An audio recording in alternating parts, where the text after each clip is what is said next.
Hello friends, तर तुम्ही म्हणत असाल मी काय वाटते तर ही आहेत लिंबाची पानं.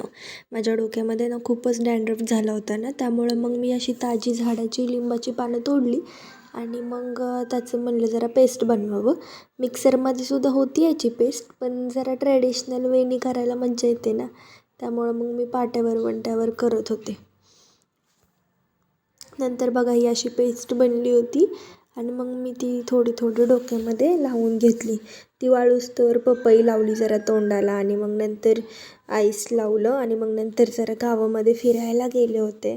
थोडंसं वातावरण छान वाटतं ना गावाकडचं बघायला. मग अशीच फिरत होते तर ना तिथं खूप फुलांची झाडं होती आणि त्याला खूप छान छान फुलं आली होती. आणि ह्या फुलाचं नाव काय कमेंटमध्ये नक्की सांगा.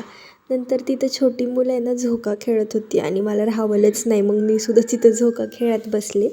कारण असं शहरामध्ये नाही सहसा मिळत ना खेळायला, त्यामुळं. आणि मग नंतर आम्ही घरी आलो. कसा वाटला तुम्हाला आजचा ब्लॉग कमेंटमध्ये नक्की सांगा. Thank you for watching. Bye bye.